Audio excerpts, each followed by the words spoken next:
Assalamualaikum warahmatullahi wabarakatuh. My name is Octavia Dwi Kartika. I'm from the 4B International Business Administration Study Program. Here I will read what is international trade. What is international trade? International trade is the exchange of goods and services between countries.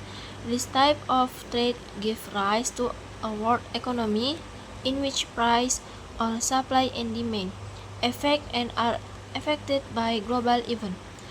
Political change in Asia, for example, could result in an increase in the cost of labor, thereby increasing the manufacturing cost for an American sneaker company based in Malaysia, which will then result in increasing in the price that you have to pay to buy the tennis shoes at your local mall.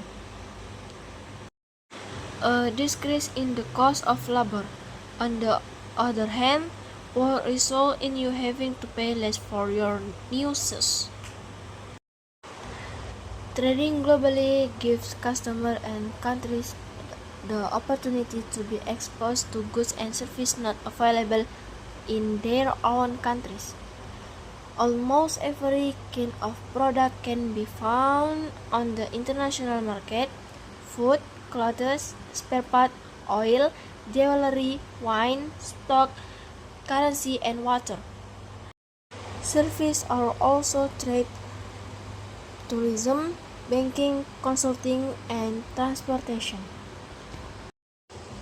A product that is sold to the global market is an export, and a product that is bought for the global market is an import. Import and export are accounted for in a country's current account in the balance of payments. Increase efficiency of trading globally. Global trade allows wealthy countries to use their resources, whether labor, technology of capital, more efficiently. Because countries are endowed with different assets and natural resources, land, labor, capital, and technology, some countries may produce the same good more efficiently and therefore sell it more cheaply than other countries. If a country cannot efficiently produce an item, it can obtain the item by trading with another country that can. This is now a specialization in international trade. Let's take a simple example. Country A and country B both produce cotton, sweater, and wine.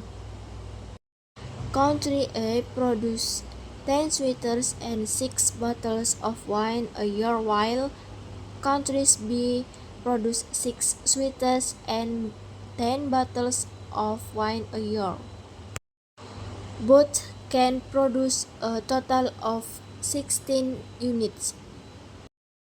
Country A, however, takes 3 hours to produce the 10 sweaters and 2 hours to produce the 6 bottles of wine, total of 5 hours. Country B, on the other hand, takes 1 hour to produce 10 sweaters and 3 hours to produce 6 bottles of wine, total of 4 hours. But these two countries realize that they will produce more by focusing on those products with which they have a comparative advantage. Country A then begins to produce only wine and country B produce only cotton sweaters.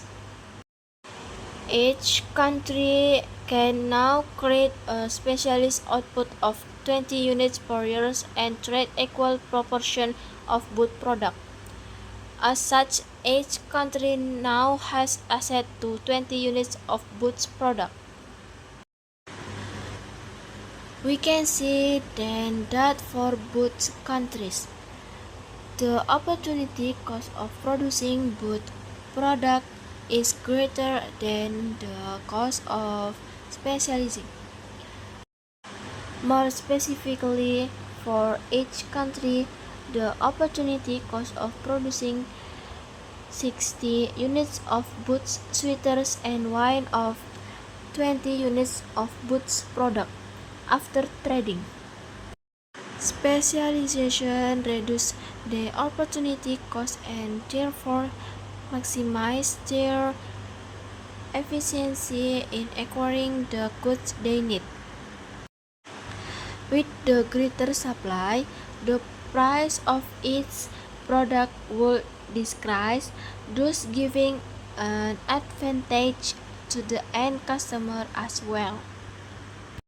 Note that in the example above, country B could produce both wine and cotton more efficiently than country A, less time.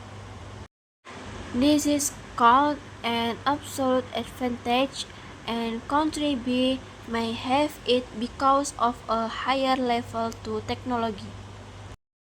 However, according to international trade theory, even if a country has an absolute advantage over another, it can still benefit from specialization. Sorry if there are any mistakes. Thank you. Assalamualaikum warahmatullahi wabarakatuh.